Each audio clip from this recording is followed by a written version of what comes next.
Hi subscribers, hi viewers. This is a video of my last visit in Zimbabwe. I was supposed to go there for 2 weeks and I ended up staying for exactly, which was 2 months.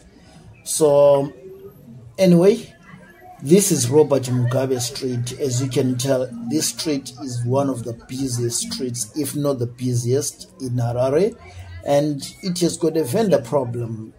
It was like this even during Mugabe's era. And I remember when I worked in Harare, it was something like for 2 years, just under 2 years, a year and some months.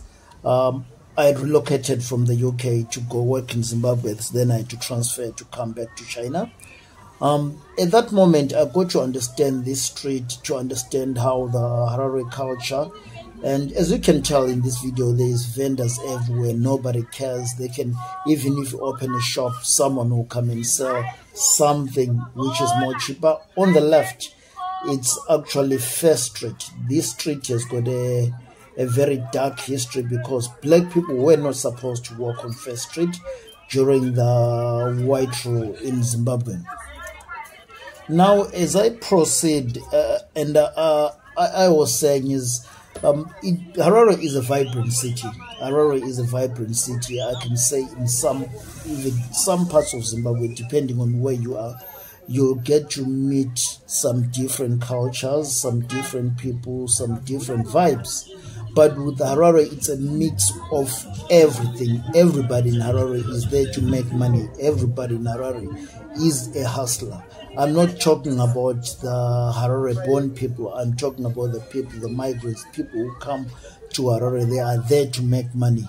As you can tell, it's business everywhere, busy everywhere.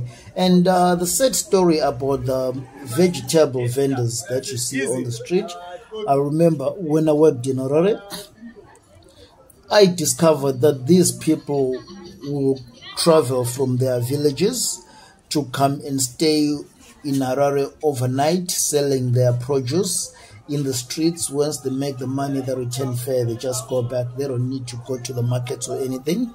And the phone vendors, these people selling my mobile phones and accessories, glasses and everything, they'll go actually inside the buildings, order the goods and come and sell them in the streets. And now, even if you've got a shop, you are forced to have someone to go sell in the street because people are not going to be coming into your street.